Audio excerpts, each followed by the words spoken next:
Oke, mari kita berdoa.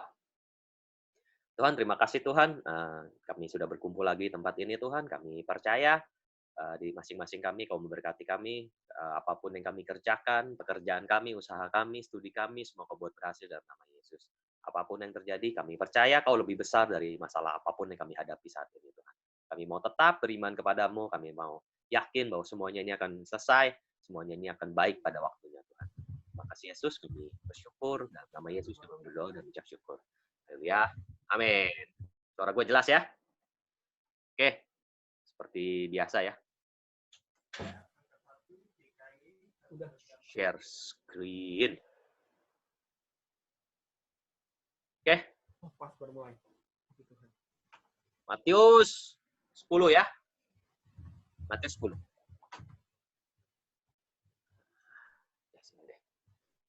Oke. Yesus memanggil ke-12 muridnya dan memberi kuasa kepada mereka untuk mengusir roh-roh jahat, untuk melenyapkan segala penyakit dan segala kelemahan. Jadi, guys, Yesus tuh pengikutnya banyak. Banyak banget. 500-an orang lebih, menurut gua ya. Itu ada kok, tercatat di Alkitab gitu loh.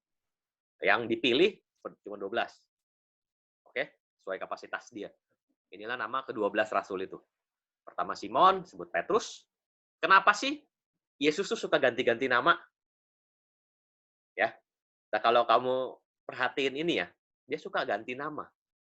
Simon jadi Petrus, Saulus jadi Paulus, ya kan? Abram jadi Abraham. Dia tuh sebenarnya ngasih kita suatu identitas yang baru. Itu loh, lahir baru itu gitu. Ya, identitas yang baru. Makanya sampai sekarang pun kita mengenal ada yang namanya nama baptis. Tapi biasanya Katolik yang mempraktekkan, Protestan jarang. Ada juga Protestan tapi sedikit. Jadi nama baptis. Supaya kenapa kamu tuh dikenal dengan nama baptis itu yang lebih baik gitu loh. Kamu punya identitas yang baru. Misalkan kalau lu dinamain sama orang tua lu blow on gitu ya. Atau ada gitu kan. Dinamanya blow on gitu kan. Nah, pakai nama baptis diganti. Itu baik. Dan itu alkitabiah. Boleh banget. Ya. Simon yang disebut Petrus, Andreas saudaranya. Ya, ini jadi koko dedek. Yakobus anak Zebedeus dan Yohanes saudaranya juga koko dedek tapi lain keluarga ya itu keluarga yang mereka dipanggil Filipus dan Bartolomeus, Thomas dan Matius pemungut cukai. Matius pemungut cukai ini yang nulis Injil Matius. Yakobus ada 2 tuh ya, jangan salah, nama sama. Yakobus anak Alfeus dan Tadeus. Simon orang Zelot, Simon juga ada 2, yang satu di orang Zelot, yang satu Petrus. Dan Yudas Iskariot yang mengkhianati dia. Ada lagunya kalau kalian dulu sekolah minggu, gue kagak gitu ya. Gue dulu nggak pernah sekolah minggu. Ke-12 murid itu diutus oleh Yesus dan dia berpesan kepada mereka, janganlah kamu menyimpang ke janganlah kamu menyimpang ke jalan bangsa lain. Artinya jangan pergi ke negara lain karena waktu itu Israel tuh bersebelahan kan sama Mesir dan lain sebagainya. Ya. Atau masuk ke dalam kota Samaria. Ke orang Samaria aja nggak boleh. Pergi kepada domba-domba yang hilang dari umat Israel. So Injil itu prinsipnya begini. Kepada umat Israel dulu, ya karena mereka nolak, baru itu sampai kepada bangsa-bangsa sebenarnya gitu. Israel tuh jadi model penginjilan sebenarnya. Tapi karena mereka tolak, ya akhirnya kita semua harus nginjil. Pergilah dan beritakanlah. Kerajaan sorga sudah dekat. Sembuhkanlah orang sakit, bangkitkan orang mati, tahirkan orang kusta, usirlah setan-setan, kamu telah memperolehnya dengan cuma-cuma, karena itu berikanlah pula dengan cuma-cuma. So guys, kalau kalian emang pengen banget lihat mukjizat, penginjilan adalah tempatnya. Ya. Kalau kalian, gue nggak bilang salah sih, berharap mukjizat di gereja itu nggak di dalam kebaktian dan lain sebagainya itu nggak bermasalah gitu ya. Tapi lu harus ngerti bahwa yang sebenarnya itu tuh mukjizat tuh terjadi pada waktu penginjilan. Ya, sesuai konteks ayat. Kalau lu ketemu sama orang yang ceritain mukjizat, paling banyak tuh kalau dia lagi pergi ke pedalaman, pergi ke suku-suku gitu ya, ada mukjizat ditantang dukun dan lain sebagainya. Kenapa? Supaya Injil tuh jalan, mukjizat itu tuh membuka pintu supaya Injil tuh bisa diberitakan. Sebenarnya itu fungsi mukjizat. Mukjizat itu bukan supaya hidup kita enak. Lu sakit, lu sembuh nggak ke dokter, enak kan? Bukan itu, gitu loh. Ya, mukjizat itu utamanya buat nginjil, jangan pakai buat yang lain-lain, apalagi buat cari duit kan gitu. Jadi itu penting tuh, itu utamanya mukjizat, kembalikan kepada asalnya bahwa itu dipakai buat nginjil, ya, bukan buat yang lain-lain. Ya, ini jelas, ayat ini jelas. Jangan kamu bawa emas, perak, tembaga dalam ikat pinggangmu. Ini perintahnya spesifik banget, nggak boleh bawa duit. Jangan kamu membawa bekal dalam perjalanan. Makanan aja nggak boleh, mati kelaparan, mati dah lu, kan gitu. Janganlah kamu janganlah kamu bawa baju dua helai, nggak boleh baju dua helai, kasut, tongkat. Seorang pekerja patut mendapat upahnya. Maksudnya apa sih? Kamu harus hidup dari penginjilanmu itu. Itu arti dari ayat ini gitu. Apabila kamu masuk ke kota atau desa, carilah orang situ yang layak. Oke? Lu nggak bisa datang dan main asal prinsipnya nggak gitu ya. Lu mesti berusaha. Meskipun ini udah perintah Tuhan. Kadang-kadang kita gitu ya. Kita pikir udah dapat perintah Tuhan, oh ya Tuhan yang kerja gitu. Kita dapat perintah Tuhan, kita harus berusaha tetap.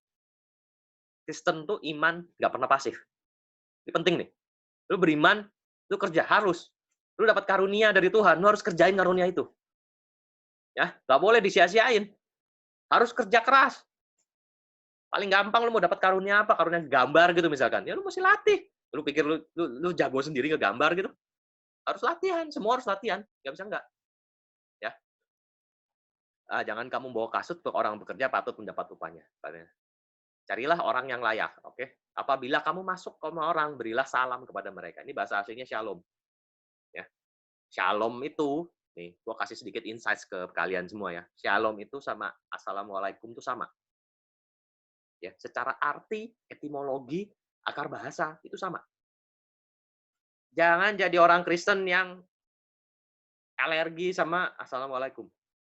Kalau gue dulu ya, gue sering kan, gue ketemu banyak orang, telepon dan lain sebagainya, ngomong assalamualaikum gitu ya. Kalau gue sekarang, gue akan jawab waalaikumsalam. Itu artinya sama kok sama shalom. Dan gue yakin ya, kalau gereja ngerti hal ini, Injil di Indonesia lebih cepat berkembang. Itu cuma bahasa kok. Itu bukan buat identitas agama, bukan. Orang Kristen di Arab pakai itu. Masa lu suruh orang Kristen di Arab nggak boleh pakai bahasa sendiri? Lucu. Itu sama. Assalamualaikum, salam sejahteraku kepadamu, waalaikumsalam, salammu saya terima. Nah, itu sama. Ya. So jangan alergi sama bahasa. Bahasa itu netral. Nggak ada bahasa ada agamanya. Oke? Jangan juga sok ke barat-baratan, sok ke Inggris-Inggrisan, sok ke Israel kayaknya lu nggak pakai shalom tuh kayaknya nggak kurang itu ya. Jangan. Bahaya itu. Itu bikin lu jadi malah kayak orang aneh banget gitu loh. Ya, seperti biasa kalau ada yang mau nanya silakan nanti pasti gue jawab. Mau tanya di segala. Ya, bisa ngerti ya. Ucapkan shalom, ucapkan assalamualaikum kepada rumah itu. Jika mereka layak kepadanya, menerimanya, salammu itu, shalom itu, assalamualaikum tadi itu, turun ke atasnya, jika tidak salammu itu kembali padamu. Artinya lu nggak usah paksa mereka. Lu masuk ke dalam rumah, suatu rumah, ucapkan salam, kalau mereka mau terima lu ya dia terima, kalau enggak ya udah. Apabila seorang tidak menerima kamu dan tidak mendengar perkataanmu, keluarlah dan tinggalkan rumah atau kota itu dan kebaskanlah debu dari kakimu. Injil nggak boleh maksa. Apalagi lu pakai embel-embel, nanti lu masuk neraka lu. Waduh, itu bahaya tuh. Injil nggak boleh maksa. Kita bawa kabar baik, bukan bawa kabar lu masuk neraka. Ini penting nih. Utamanya adalah kita nginjil, kabar baik datang, Yesus ada untuk menebus kita semua. Soal masuk neraka apa enggak itu urusan Tuhan sebenarnya. Tapi kita nginjil. Kita merasa ini jalan yang baik, paling baik gitu kan. Ya kan? Dan kalau ada kita datang ke orang, kasih salam, dia nggak mau, tinggalin. Jangan dipaksa. Lu debat sama dia udah.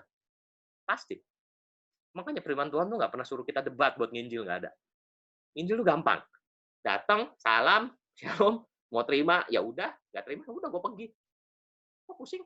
Jangan kasih ke mutiara ke babi. Udah tuh, simpel banget tuh. Ya, penting banget. Aku berkata kepadamu, sesungguhnya pada hari penghakiman, tanah Sodom dan Gomora akan lebih ringan dari tanggungannya daripada kota itu. Daripada kota yang nolak Injil itu. Lebih bahaya tuh ya. Tapi ini urusan dia sebenarnya, bukan urusan kita. Kita cuma nginjil. Terima, syukur nggak terima ya udah. Gitu loh. Lihat, aku mengutus kamu seperti domba tengah-tengah serigala.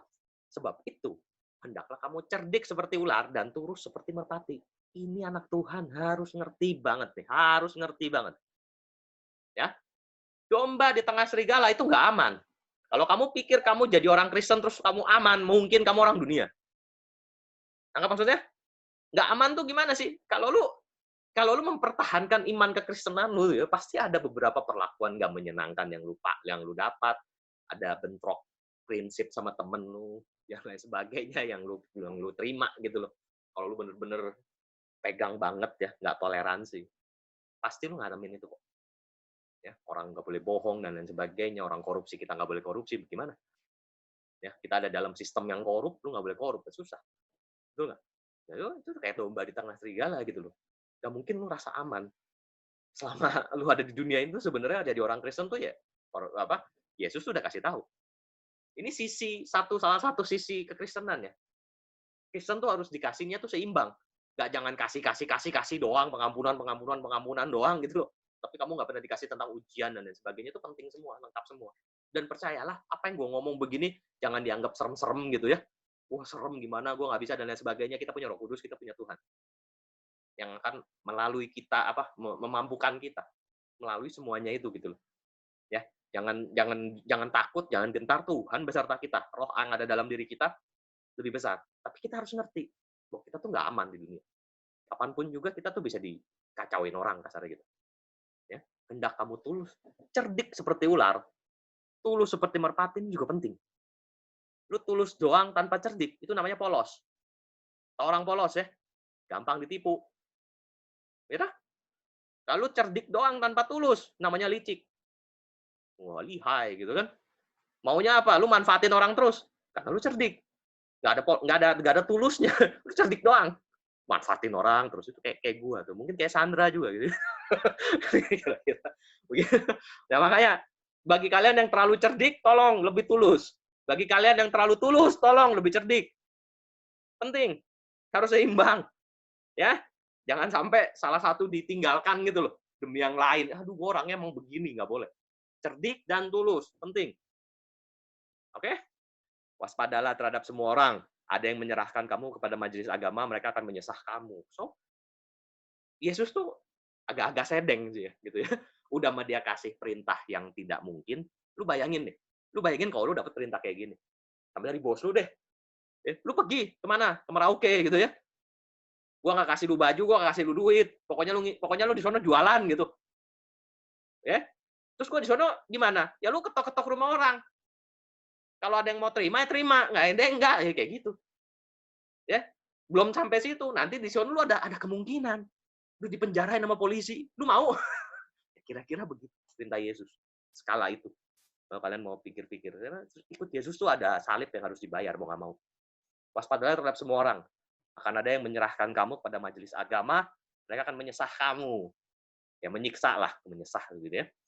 Dan karena karena Yesus, kamu akan digiring ke muka penguasa-penguasa, raja-raja sebagai suatu kesaksian. Berbahagialah kalau kamu disiksa karena kebenaran.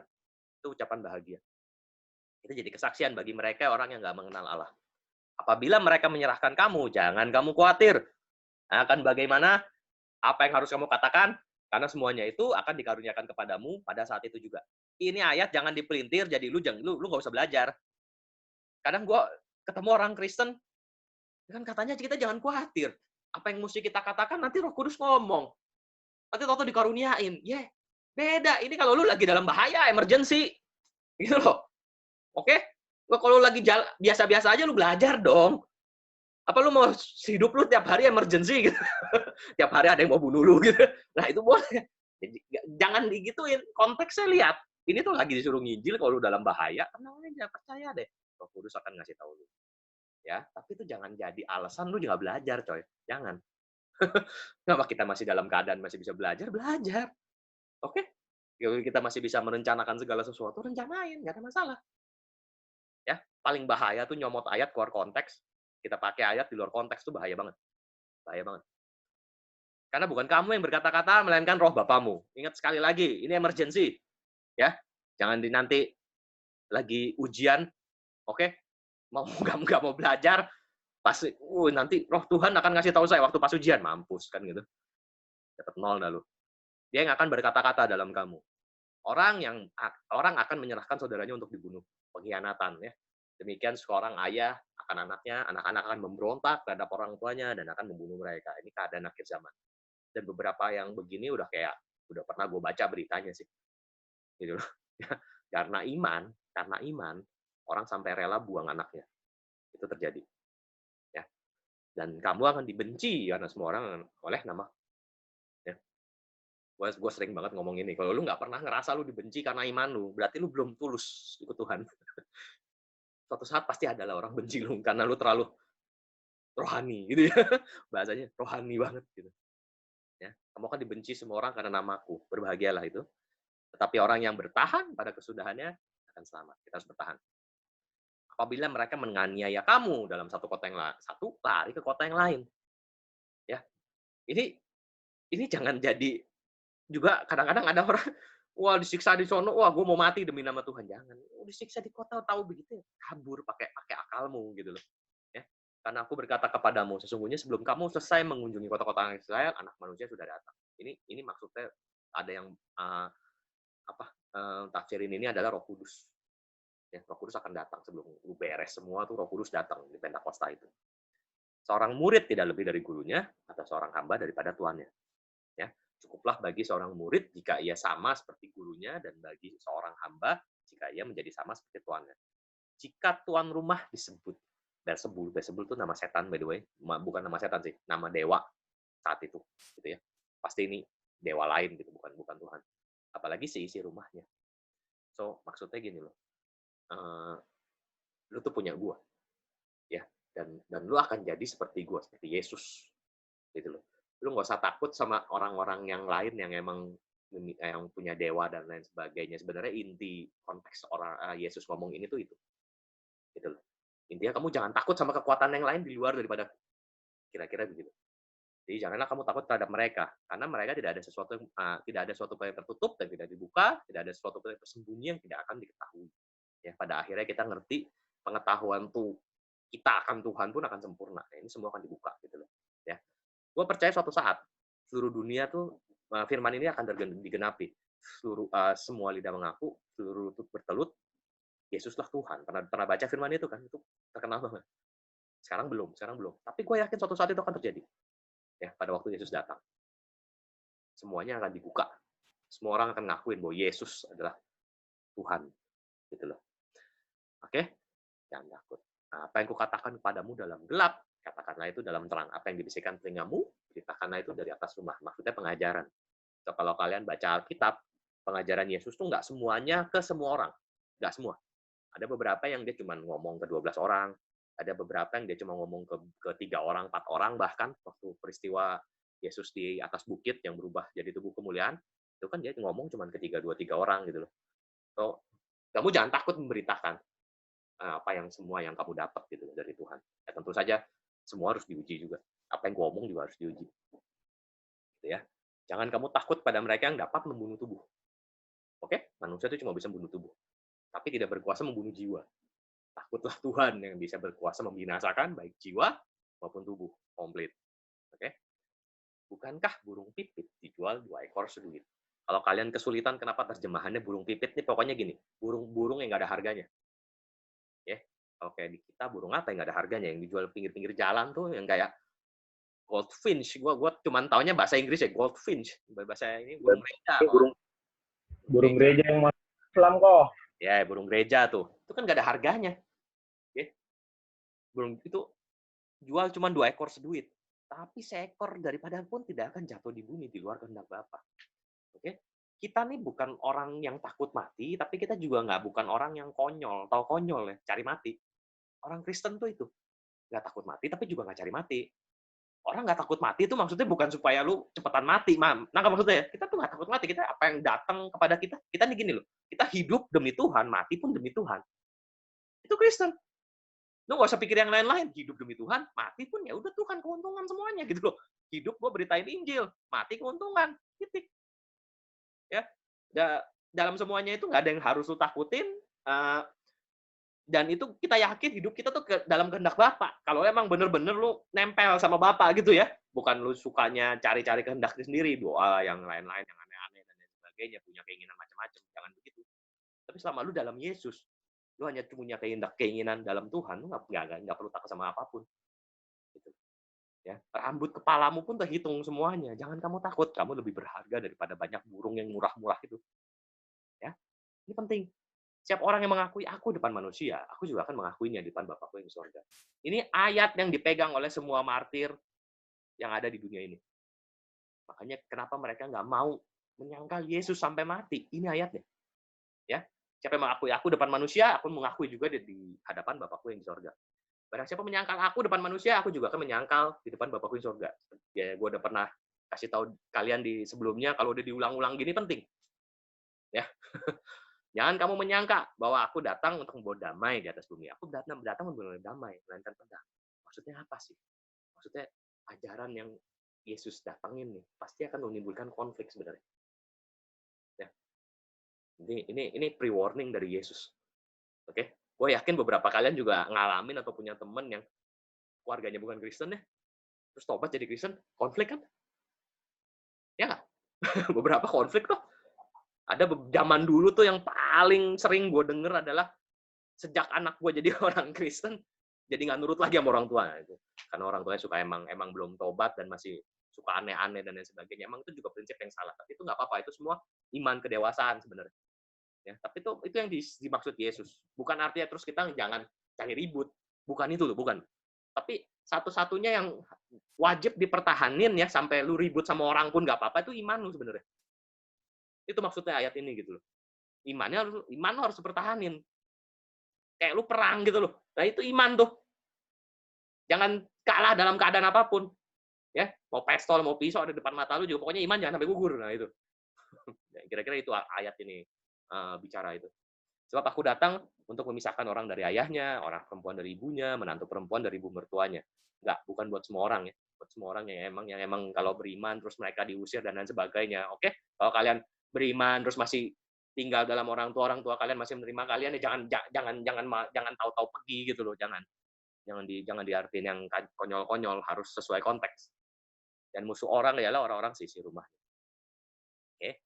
Ini juga sering salah artiin, barang siapa mengasihi bapak atau ibunya lebih daripada aku ya tidak layak bagiku. Barang siapa mengasihi anak laki-laki perempuan lebih daripada aku ya tidak layak bagiku. Ini dalam sekali dan susah sekali sebenarnya. Ya, ya kita semua yakinlah masih belajar, tapi percayalah Tuhan akan memberikan pengertian bagi kita. Tolong jangan sampai pakai ayat ini supaya kalian jangan nggak taat sama orang tua. Ini yang paling sering. Ya, paham ya? Lu pakai suatu ayat, karena gini loh prinsipnya ya. Firman Tuhan bilang lu harus taat sama orang tua. Tapi terus ada ayat ini, barang siapa mengasihi ibu daripada aku ya tidak layak bagimu. Terus lu pakai ayat ini supaya lu melakukan kehendakmu sendiri yang ditentang orang tua lu. Tangkap maksud gua? Ya kan? Itu menimbulkan konflik yang lucu dan nggak perlu sebenarnya. Bukan itu maksud ayat ini. Tapi lu harus lebih mengasihi Tuhan daripada bapak ibuku, itu bener. Tapi bukan dengan secara yang sengaja lu ceritain konflik, sengaja nggak hormat sama mereka, ngerti ya? Itu artinya lu pakai satu ayat, nabrak ayat yang lain. Lu hajar tuh ayat yang lain. Lu nggak apa-apa, gua nggak hormat, nggak nurut sama orang tua gua. Orang dia nggak kenal Tuhan. Paham ya? Nggak boleh itu. Zaman dulu sering terjadi, tapi gua harap kita jangan begitu, kita hormat sama orang tua. Percayalah, kehendak Tuhan akan jadi padamu dalam ketaatan pada orang tuamu. Yakinlah itu akan terjadi. Gitu loh. Ya, zaman dulu nih, zaman gue youth, ayat ini paling banyak dipakai kalau orang udah pacaran terus nggak disetujuin orang tua. Ini ayat paling banyak dipakai. Jujur aja gitu loh. Ya, baik gue taat sama Tuhan, ngapain gue taat gitu kan? Hati-hati, pakai ayat di luar konteks itu bahaya. Ya, ayat 35 ini juga penting buat semua orang Kristen, buat saya juga. Barang siapa tidak memikul salibnya dan mengikut aku, ingat nih, tidak memikul salib dan mengikut aku, ia tidak layak. So, ketika lu ikut Yesus saat ini, lu harus punya salib. Salib itu apa sih? Beban yang lu tanggung supaya Injil lebih cepat menyebar. Itu salib. Dalam bahasa gue ya, gue ulangin nih. Salib itu adalah beban yang harus lu tanggung Ya, harga yang harus lu bayar supaya Injil menyebar lebih cepat. Masing-masing kita gua harap yang denger ini ada. Apapun itu, besar kecil gua nggak pusing. Nangkep? Beban yang harus lu tanggung supaya Injil nyebar, supaya jemaat lebih dewasa, supaya firman Tuhan lebih baik disebarin dan lain sebagainya, ya. Paling gampang bisa jadi ketua CG dan lain sebagainya, apapun itu, pokoknya beban yang lu tanggung supaya Injil nyebar lebih cepat. Itu salib. Penting banget, harus ada. Ya, kalau nggak ada, lu nggak layak bagi Tuhan. Itu kata firman Tuhan. Oke? Barang siapa mempertahankan nyawanya, ia akan kehilangan nyawanya. Karena barang siapa kehilangan nyawanya karena aku, ia akan memperolehnya. Ini juga ayat terkenal banget di kalangan pemartir. Barang siapa menyambut kamu, ia menyambut aku. Barang siapa menyambut aku, ia menyambut dia yang mengutus aku. Oke? Ya. Ya, hormatlah sama semua hamba Tuhan. Kalau kalian percaya itu hamba Tuhan dari Tuhan gitu ya. Barang siapa menyambut seorang nabi sebagai nabi, ia akan menerima upah nabi. Dan barang siapa menyambut seorang benar sebagai orang benar, ia akan menerima upah orang benar. So, kamu percayalah, apapun yang kamu lakukan untuk orang lain, apalagi utusan, ya, mereka penginjil dan lain sebagainya, kamu nggak akan lepas dari itu. Tapi harusnya ini nggak usah kamu pikirin. Berbuat baik mah berbuat baik aja. Ini mah urusan Tuhan, janji Tuhan pasti digenapi. Gitu. Ya, barang siapa memberi air sejuk secangkir saja pun kepada salah seorang yang kecil ini, karena ia muridku, aku berkata padamu, sesungguhnya ia tidak akan kehilangan upahnya daripadanya. Oke, mari kita lihat ininya. Mana tadi? Oh, ini nih. Bentar. Chat. Oke.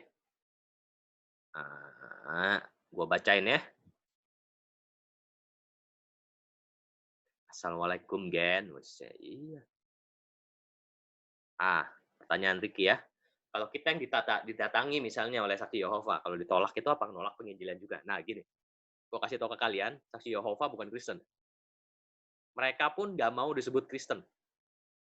Ya, kalau lu ketemu saksi Yehova mau disebut Kristen, itu belum saksi Yehova yang dalam tuh, belum. Kenapa gue tahu ini? Di Bandung, di kos, gue didatengin. Ya, 2 kali didatengin. Bukan kos sih, itu kontrakan. Pertama dia datengin gue, saksi Yehova, gue layanin tuh. Terus udah tuh, ya gue lupa lah apa yang ngomong sama dia, tapi dia nggak puas sama gue, dan gue emang nggak mau kan. Malah gue yang mau berusaha nginjilin dia gitu loh, zaman itu. Dia datang lagi dengan leadernya. Gitu kan, leadernya kan. Dari leader itulah gue tahu semua. Akhirnya mereka tuh emang bukan Kristen. Mereka nggak mau disebut Kristen. Mereka maunya disebut saksi Yehova. So mereka bukan penginjilan, coy. Dan saksi Yehova itu nggak pernah terdaftar jadi orang Kristen. Ya, Alkitab mereka pun satu-satunya yang beda terjemahannya dari seluruh dunia. Kalau kalian ketemu Alkitab Menara Baru namanya, terjemahan Menara Baru ya kalau nggak salah, lupa gue, udah lama banget. Tapi ada itu di Google apa semua, itu Alkitab yang beda banget. Terutama di Yohanes 1 ayat 1. Mereka tuh doktrin mereka tuh paling bentrok di Yohanes 1 ayat 1. Pada mulanya adalah firman, firman itu adalah Allah, firman itu bersama-sama dengan Allah. Oke? Di terjemahan saksi Yehova bunyinya kira-kira begini. Firman itu adalah suatu Allah. Dikasih tahu, ditambahin tuh, suatu Allah. Kalian boleh cek semua terjemahan mainstream di dunia ini, cuman dia doang yang kayak gitu. Lu udah tahu lah mereka agak menyimpang gitu loh. Oke? Nah, kalau lu ketemu tolak aja, lu mau layanin silahkan, tapi jangan nanti lu jadi kayak mereka gitu. Bahaya itu. Gitu ya. Tapi kalau lu kagum sama mereka, kagumilah semangat menginjil lah, itu gue setuju gitu ya. Harusnya orang Kristen nginjil kayak gitu, bagus. Silahkan. Ya, kita ambil yang positifnya aja. Oke. Church Build, baik, bungkus. Waalaikumsalam. Menara Pengawal, ya betul. Menara Pengawal namanya. Apa nih bahasa Arab? Oke? Gak ada ini ya. Lanjut ya. Ini mulai hal yang menarik nih. Matius 10 ya, udah beres ya. Matius 11. Oke. Setelah Yesus berpesan, itu jadi Matius 10 tuh isinya pesan kepada 12 murid. Ya, jangan diambil keluar konteks. Sesuai dengan konteks saat itu mereka nginjil. Oke, jangan dipakai keluar situ tuh, bahaya tuh ya. Setelah Yesus berpesan kepada ke-12 muridnya, pergilah ya dari sana untuk mengajar dan memberitakan Injil dalam kota-kota mereka. Dalam penjara, Yohanes mendengar tentang pekerjaan Kristus. Yohanes di penjara tuh ya, karena ngeledek Herodes. Lalu menyuruh murid-muridnya bertanya kepadanya, engkaukah yang akan datang itu? Atau haruskah kami menantikan orang lain?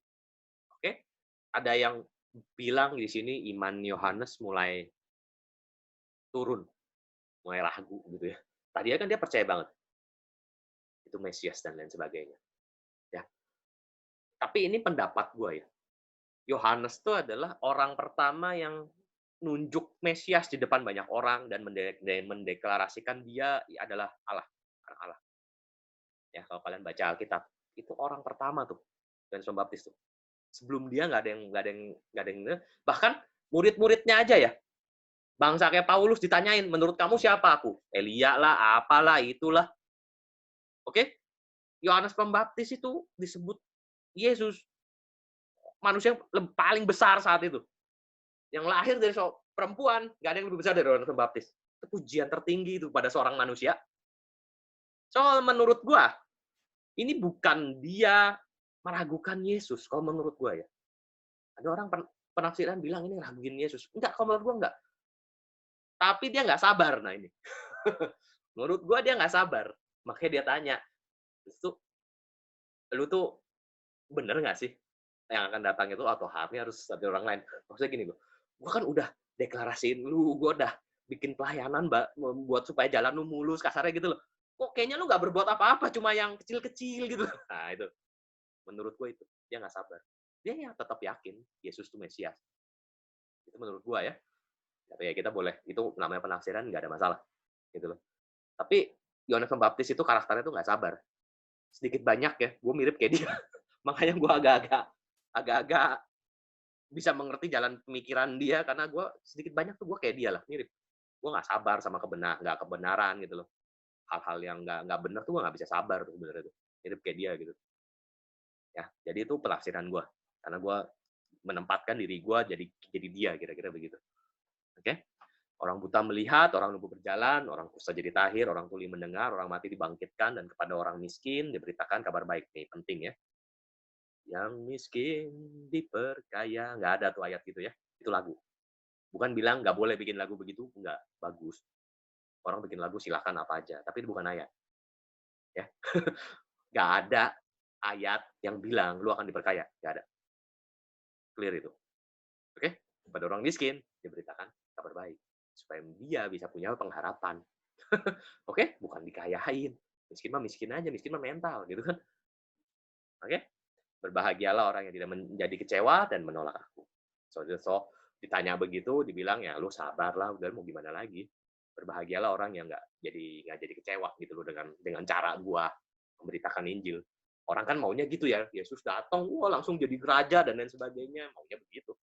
Zaman itu juga Yesus mau dijadiin raja kok, sama orang-orang yang nggak sabaran, dia nggak mau, memang bukan waktunya kok, belum waktunya, gitu. Ya. Berbahagialah orang yang jadi kecewa menolak aku. Setelah murid-murid Yohanes pergi, mulailah Yesus berbicara kepada orang banyak itu tentang Yohanes. Untuk apakah kamu pergi ke padang gurun? Melihat buluh tuh ilalang gitu ya, yang digoyangkan angin kian kemari, atau untuk apakah kamu pergi?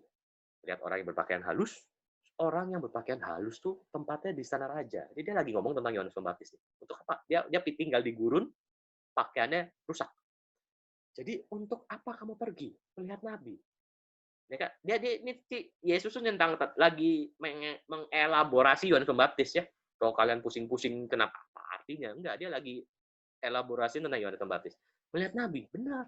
Aku berkata kepadamu, lebih daripada nabi. Itu pujian tertinggi loh itu. Di atas nabi apa tuh? Gue nggak tahu tuh. Kalau ada bishop tuh, archbishop, itu nabi apa? Di atasnya nabi. Dia ada tertulis, lihatlah, aku menyuruh utusanku mendahului engkau. Dia akan mempersiapkan jalanmu di hadapanmu. Aku berkata kepadamu, sesungguhnya di antara mereka yang dilahirkan oleh anak perempuan, tidak pernah tampil seorang yang lebih besar daripada Yohanes Pembaptis. Kenapa? Dia nunjuk Yesus, dia yang pertama kali deklarasikan Yesus. Namun yang terkecil dalam kerajaan sorga lebih besar daripadanya. Ya kasarnya juga dibilang, nanti di kerajaan sorga juga banyak yang punya yang yang melakukan yang lebih besar dari dia. Bahkan yang kita pun harusnya melakukan pekerjaan yang lebih besar dari Yesus. Itu yang Yesus suruh kan.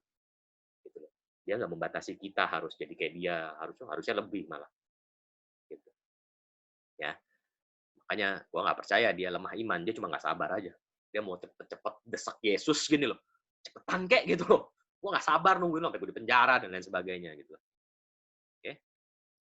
Sejak tampilnya Yohanes Pembaptis sehingga sekarang kerajaan sorga diserong dan orang yang menyerongnya mencoba menguasainya. Artinya kebenaran itu tuh berusaha diserongin gitu loh. Sebab semua nabi dan kitab Taurat bernubuat sehingga tampilnya Yohanes. Dan jika kamu menerimanya, ialah Elia yang akan datang itu. Oke? Ini berhubungan sama nubuat mereka sebenarnya. Elia akan datang. Hati bapak-bapak kembali ke anak-anaknya, bapak balik ke anak-anaknya, itu Yohanes. Ya, simpel banget itu. Siapa bertelinga, hendaklah dia mendengar. Dengan apakah kuumpamakan angkatan ini?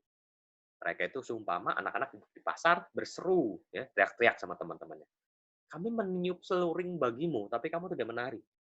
Kami nyanyiin kidung duka, tapi kamu nggak berkabung.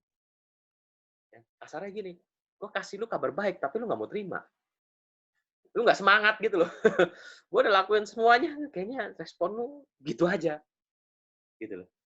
Ya. Karena Yohanes datang, ya nggak makan, nggak minum. Dia berkata, itu kerasukan setan. Ini lagi puasa kan. Kemudian anak manusia datang. Yesus datang. Dia makan, minum. Dia berkata, lihatlah. Ya orang pelaha peminum. Sahabat memungut cukai orang berdosa. Tapi hikmat Allah dibenarkan oleh perbuatannya. Jadi nggak ada yang benar. Kalau lu ketemu sama orang yang ngejek-ngejek firman Tuhan, tinggalin. Percaya deh. Cuma lu debat sama dia.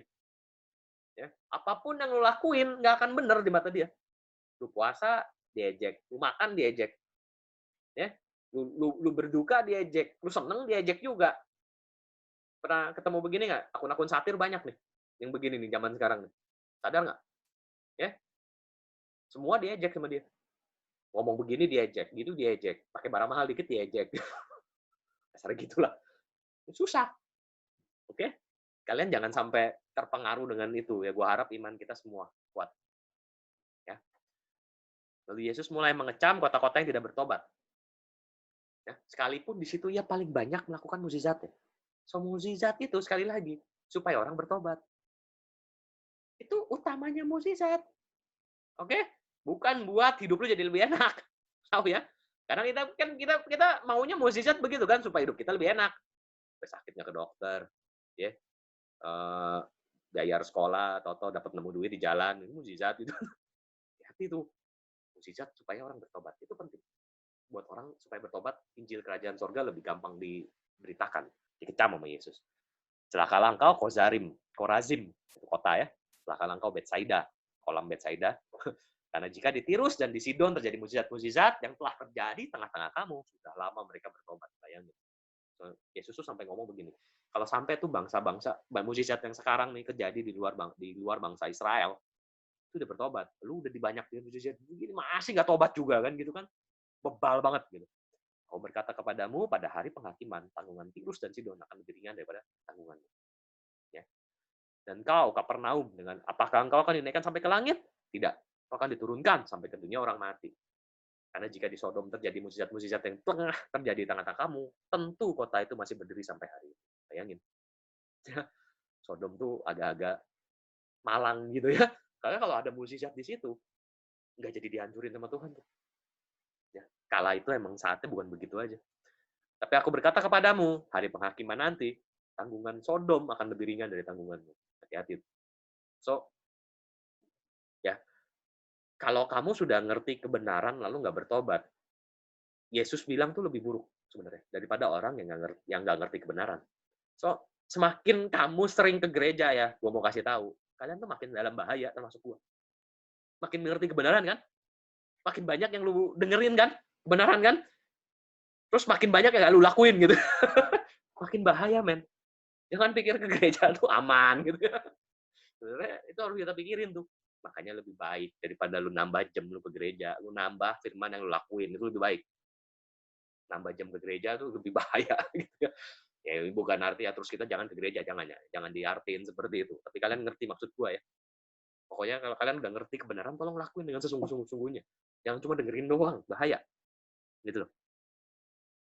Pada waktu itu berkatalah Yesus, aku bersyukur padamu Bapa, Tuhan langit bumi, karena semuanya itu engkau sembunyikan bagi orang bijak dan pandai, kau nyatakan kepada orang kecil. Ya Bapak, itulah yang berkenan padamu. Kamu nggak usah pusing sama status kalian, tenang, semua bisa dipakai Tuhan. Semua telah diserahkan kepadaku oleh Bapakku. Tidak seorang pun mengenal anak selain Bapa, tidak seorang pun mengenal Bapa selain anak. Dan orang yang kepadanya anak itu berkenan menyatakannya. Ini panjang kalau gue jelasin, intinya tentang Trinitas saja. Kalian kalau mau tahu tentang Trinitas, kalian japri gue aja mendingan ya. Trinitas tuh teoritis sekali dan panjang untuk dijelasin. Ya. Tapi kita percaya firman itu adalah Allah, firman itu bersama-sama dengan Allah. Itu Trinitas. Marilah kepadaku semua yang letih lesu berbeban berat, aku akan memberi kelegaan kepadamu. Kalau ngerti nih, ini kamu letih lesu berbeban berat setelah kamu berusaha melakukan firman Tuhan. Tangkap ya? Jangan cuman gara-gara lu capek kerja, emang harusnya lu kerjain, dan lu juga nggak kerjain dengan baik, terus lu bilang lu letih lesu dan berbeban berat. Nangkap maksudnya ya? Lihat ini ayat dikeluarin setelah atasnya, ayat yang kita baca tadi atasnya tuh. Ya kan? Kamu harus begini, dan sebagainya. Makanya kamu yang letih lesu berbeban berat setelah melakukan semuanya itu, datang kepadaku. So, kamu layak dibilang orang yang lemah letih lesu kalau kamu sudah melakukan firman Tuhan dengan sungguh-sungguh. Oke? Bukan karena kebanyakan pelayanan, bukan. Oke? Pikulah kuk yang kupasang dan belajarlah daripadaku, karena aku lemah lembut dan rendah hati, dan jiwamu akan mendapat ketenangan. So, paling gampang, kalau kalian tanya, gimana sih caranya jadi seperti Yesus? Lemah lembut, rendah hati. Udah. Itu doang. Kejar itu. Gue belum nyampe situ. Gue akan nyampe situ semoga gitu ya. Sebab kuk yang kupasang itu enak dan bebanku pun ringan. So, kalau kalian udah ngerasa ada beban yang berlebihan yang kalian tanggung sampai kalian kasarnya mau bunuh diri dan lain sebagainya, mungkin bukan dari Tuhan. Itu dari keinginan kalian. Sebab dia akan kasih beban yang pasti bisa kita angkat. Dia Bapak yang baik. Gitu ya. Oke. Chat. Hendy Pembaptis, baik. Hendy Pembaptis. Pantas maunya Bapak. Oke. Warning. Oke. Masih ada waktu nggak ya? Gua akan cepet aja ya. Masih ada waktu 15 menit ya. Satu ini lagi bisa lah. 112, satu pasal lagi. Gue cepat aja ya. Pada waktu itu hari Sabat, Yesus berjalan di ladang gandum. Karena lapar, murid-muridnya memetik bulir gandum dan memakannya. Melihat itu berkatalah orang Farisi kepadanya, lihat, murid-murid itu berbuat sesuatu yang tidak diperbolehkan pada hari Sabat. Jawab Yesus kepada mereka, tidakkah kamu baca yang dilakukan Daud? Ketika ia dan yang mengikutinya lapar, bagaimana ia masuk ke rumah Allah, makan roti sajian, nggak boleh dimakan olehnya, makan roti untuk imam, gitu ya. Tidakkah kamu baca dalam hukum Taurat, pada hari Sabat, imam melanggar hukum Sabat dalam bait Allah, namun tidak bersalah. Aku berkata kepadamu, di sini ada yang melebihi bait Allah, maksudnya dia. Ya, gue di sini Allahnya kok. Ya kan, lu masih ngomongin bait Allah, gue Allahnya. Itu kasarnya. Jika memang kamu mengerti maksud firman ini, yang kukehendaki ialah belas kasihan dan bukan persembahan, tentu kamu tidak menghukum orang yang tidak bersalah. Karena anak manusia, dia sendiri itu ya, Yesus ya, adalah Tuhan atas hari Sabat. So, kalau kalian sering banget ya di internet bilang, di mana ada Tuhan ngomong dirinya Yesus ngomong dirinya adalah Tuhan, sembahlah dia. Tuhan kita tuh nggak apa ya? Ngomongnya apa bahasanya ya? Nggak senarsis itu. Dia nggak datang ke semua orang, gue Tuhan, sembahlah gue. Bukan. Ya elah, rendah banget sih. Tapi kalian kalau baca ayat ini, coba bayangin. Ini kan secara nggak langsung dia ngomong dengan bahasa yang keren. Kalau menurut gue keren bahasanya loh. Ya kan? Ini kasarnya kayak gini lah. Contoh aja. Ini contoh, mungkin nggak selalu tepat. Ya, gue buang sampah sembarangan di gereja misalkan. Emang nggak boleh sih kan gitu. Ya kan? Terus gembala negor gue misalkan gitu ya.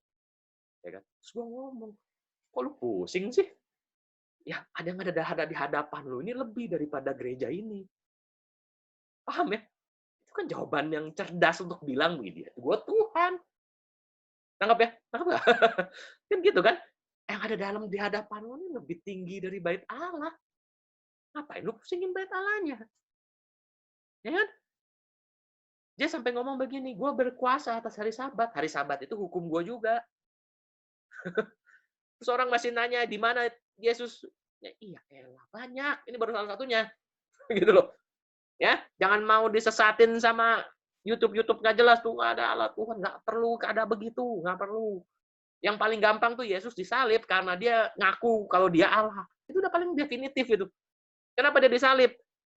Karena dia ngaku dia Allah, dia anak Allah. Kalau enggak mah nggak akan disalib dia. Ya, dia nggak punya salah apa-apa kok, dikasih kesaksian, ngomongnya ngalor ngidul. Ditanya jelas nih, apakah kamu anak Allah atau enggak? Kamu telah mengatakannya. Loh, dia udah ngaku kok. Gimana mah ngaku sih? Kadang-kadang orang kalau nggak ngerti, nggak pernah baca Alkitab, lu bisa diombang-ambing gitu loh. Ya, ini cuma satu aja. Anak manusia adalah Tuhan atas hari Sabat. Setelah pergi dari sana, Yesus masuk ke rumah ibadat mereka. Di situ ada orang yang mati. Buset. Gua mute ya. Oke. Setelah pergi dari sana, Yesus masuk ke rumah ibadat mereka. Di situ ada orang yang mati sebelah tangannya.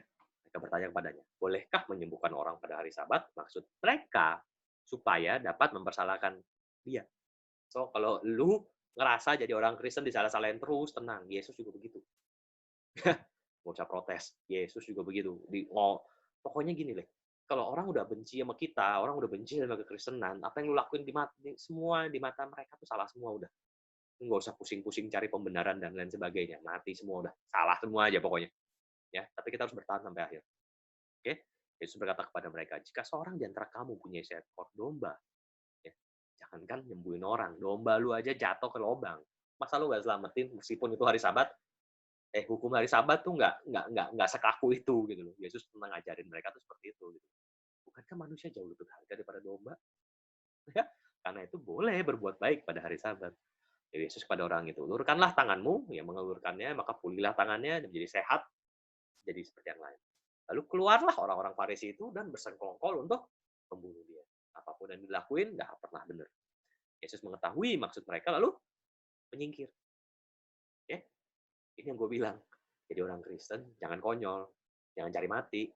Lu udah tahu ada orang mau bunuh lu, singkirlah. Kecuali kalau belum kecuali nih, kalau lu nggak tahu, tau ketangkep, ya lu jangan takut mati. Tangkep ya? Tapi kalau lu udah tahu nih orang, nyingkirlah. Blow-on banget, masa mau disamperin gitu? Jangan dong. Ya, Yesus menyingkir kok. Menyingkir dari sana. Banyak orang mengikuti Yesus. Ya, karena dia melakukan mukjizat. Dengan keras dia melarang mereka memberitahukan siapa dia. Dia belum mau dia diketahui gitu loh. Karena susah buat bergerak kalau terkenal sebenarnya. Ya. Supaya genaplah firman yang disampaikan oleh Nabi Yesaya. Lihat, itu hambaku yang kupilih, yang kukasihi, dan kepadanya jiwaku berkenan. Aku akan menaruh rohku ke atasnya, ia akan memaklukkan hukum kepada bangsa-bangsa. Ia tidak akan berbantah, tidak akan berteriak, dan orang tidak akan mendengar suaranya jalan-jalan. Jadi Yesus tuh emang saat itu kerjanya tuh undercover. Bukan kebaktian gede gitu, bukan ya. Undercover, jalan ke rumah pelacur, ke rumah pemungut cukai dan lain sebagainya gitu. Nah, buluh yang patah terkulai tidak akan diputuskannya. Sumbu yang pudar nyalanya tidak akan dipadamkannya sampai ia menjadikan hukum itu menang. So, kalau kalian pernah ngelihat tuh buluh yang pernah patah terkulai, pernah lihat nggak? Ya, buluh patah terkulai gitu. Terus menyedihkan sekali, udah nggak ada harapan. Kalau kalian merasa kayak gitu tuh nggak punya harapan, nggak akan dipatahin sama Yesus. Percayalah. Ya. Selalu ada harapan dalam Tuhan. Jangan pernah menyerah. Jangan menyerah. Ya. Dan daripada bangsa-bangsa akan berharap. Kemudian dibawalah kepada Yesus orang kerasukan setan, orang itu buta, bisu, Yesus menyembuhkannya sehingga ia berkata-kata dan melihat. Takjublah sekalian orang itu kepadanya. Ya ini agaknya anak Daud. Lu bingung kan? Kenapa kok ngomong anak Daud? Anak Daud itu kalau kalian ngikutin dari yang Matius 1 gua ngomong, itu adalah salah satu syarat Mesias. Mesias itu harus anak Daud. Ketika orang ngomong begitu, itu berarti itu dengan kata lain dia ngomong mungkin dia Mesias nih. Ya, jadi mulai ngerti nih. Ya. Nah, kalau kalian sekarang katanya dunia lagi nanti-nantiin Mesias nih, ya kan? Katanya nanti di Israel juga lagi nanti-nantiin Mesias. Percayalah, itu Mesias nggak akan diakui oleh Israel kalau dia keturunan Cina. Gitu. Jadi harapan kalian putus. Yang sipit-sipit kayak gue nggak mungkin jadi Mesias, nggak mungkin. Gitu ya. Harus keturunan Daud, harus suku Yehuda. Wajib dia harus bisa buktiin itu, wajib. Itu mereka kalau megang hukum nggak main-main. Kalau orang Israel, kalau kita kan bodo amat gitu. Ya, dia ini agaknya Mesias anak Daud gitu kan. Tapi Tapi ketika orang Farisi mendengarnya, mereka berkata dengan Beelzebul, penghulu setan yang ngusir setan, kan gitu. Pokoknya salah aja. Yesus mengetahui pikiran mereka itu berkata kepada mereka, setiap kerajaan yang pecah-pecah pasti binasa. Setiap kota rumah tangga terpecah-pecah tidak dapat bertahan. Ini aplikabel banget buat gereja Tuhan juga ya.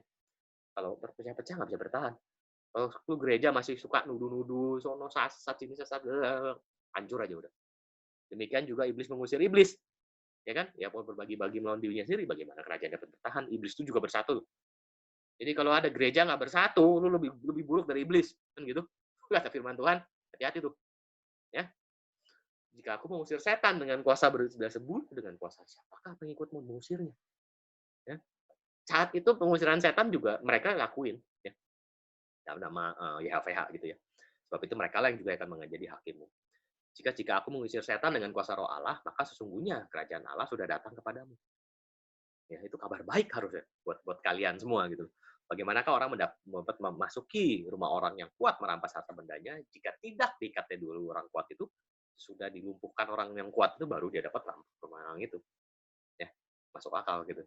Siapa tidak bersama aku, ia melawan aku, dan siapa tidak mengumpulkan bersama aku, ia mencerai-beraikan. Ini salah satu parameter Kristen sejati. Ya, kalau orang Kristen tuh benci sama kesatuan, hati-hati tuh. Itu lagi ngelawan Kristus. Ya, siapa tidak bersama dengan aku, dia akan melawan aku. Siapa yang nggak ngumpulin tuh ya, nyatuin gitu. Ngumpulin kan, ngumpulin. Bukan malah hancurin gitu loh. Ada beberapa orang Kristen yang semangatnya tuh ngancurin gitu loh. Wah, dia mah sesat dan segalanya. Nah, udah susah dah. Oke? Usahakan selalu persatuan. Kumpulin bersama Yesus. Sebab itu aku berkata kepadamu, segala dosa dan hujat manusia akan diampuni, tetapi hujat terhadap Roh Kudus tidak akan diampuni. Ya, seperti yang kalian pernah gue pernah ngomong juga, gue percaya ada dosa kecil dan dosa besar. Meskipun gue tumbuh diajarin bahwa dosa itu semua sama, gitu ya. Gue yakin kalian juga bersama di sini semua kayak gitu. Dosa semua sama. Dosa nyolong sama dosa bunuh sama, makanya jangan dosa gitu. Tapi firman Tuhan bilang ada dosa yang bisa diampuni, ada dosa yang nggak bisa diampuni. So menurut gue ada dosa gede, ada dosa kecil. Tapi tolong ngerti ya, kalau kalian masih bisa nyebut Yesus sebagai Tuhan, kalian nggak akan dapat dosa yang kayak gini nih. Ini dosa menurut gue udah parah banget, menentang Tuhan banget gitu. Ya, benar-benar menghujat, benar-benar nggak percaya bahwa dia adalah Tuhan dan lain sebagainya. Ya, semoga itu nggak terjadi di setiap kita. Apabila seorang mengucapkan, ini udah, jika suatu pohon kamu katakan baik, maka baik pula buahnya. Nah, ini penting juga. Kita lihat buahnya. Ya, salah satu buah Katolik yang bagi gue masih menarik sampai saat ini itu salah satunya Bunda Maria. Gue suka banget tuh baca Bunda Maria gitu ya. Dan itu tuh cukup untuk ngasih tahu ke gue bahwa mereka pohon yang baik. Gitu ya. Dan jujur aja ya, gue nggak nemu orang di Protestan yang buat gue ya punya kaliber yang sama kayak Bunda Maria sih, Mother Teresa, Bunda Maria sih, Ibu Teresa, tahu ya, Ibu Teresa ya. Itu satu buah Katolik yang menurut gue luar biasa. Dan sampai sekarang gue nggak nemu orang di Protestan bisa nyaingin dia dalam hal pencapaian apa yang dilakuin. Gitu. So, itu salah satu cara. Kalau lu nggak setuju sama ajaran ya lihat buahnya.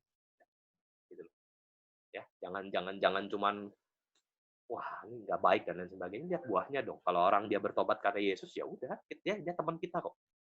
Gitu. Kalau tidak baik, maka tidak baik juga buahnya. Hai kamu keturunan ular budak. Ya. Atau kalau kalian mau ngomong kasar, Yesus juga lagi ngomong kasar nih.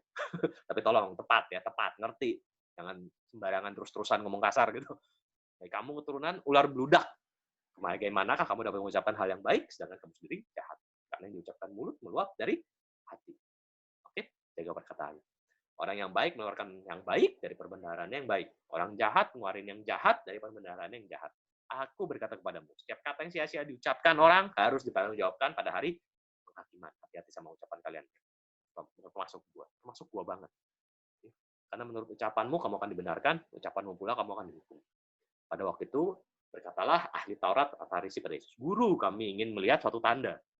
Jadi orang Farisi itu dulu juga kebagi-bagi tuh. Ya, kita selalu diajarin orang Farisi pasti jelek, enggak. Orang Farisi kebagi-bagi. Salah satu contoh orang Farisi yang penasaran banget sama Tuhan tuh Gamaliel. Ya, dia tanya sama Tuhan kan bagaimana dan lain sebagainya. Cuman ini karena dia takut posisinya hilang dan lain sebagainya, maka dia nggak mau terang-terangan jadi pengikut Yesus gitu.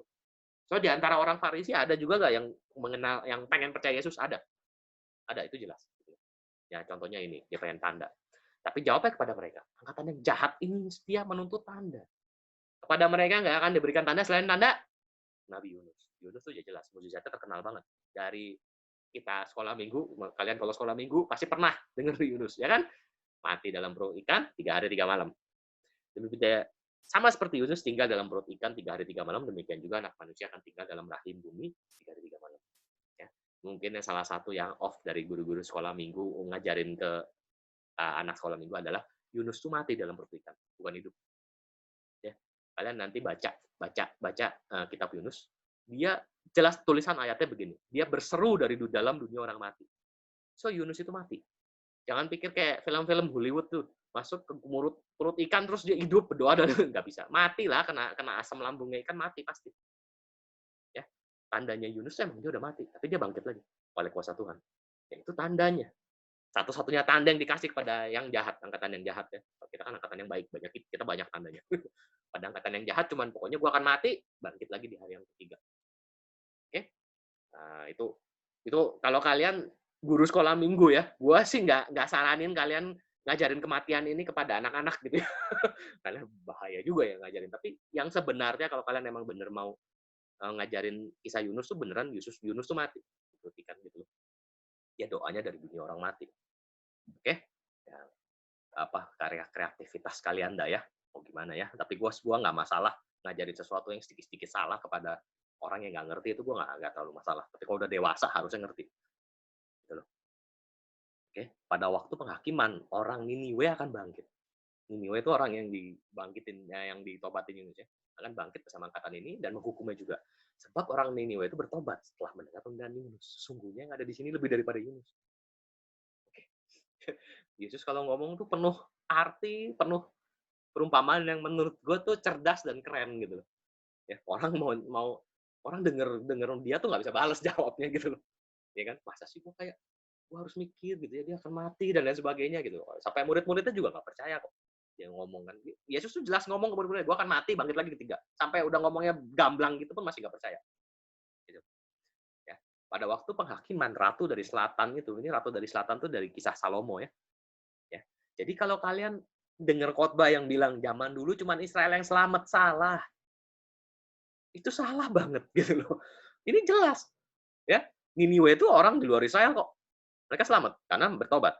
Ya, Ratu dari Selatan udah jelas, itu bukan orang Israel. Kalau kalian baca di kisah di Salomo, dia datang karena mengagumi Salomo. Nah, itulah sebenarnya model Tuhan tuh gitu.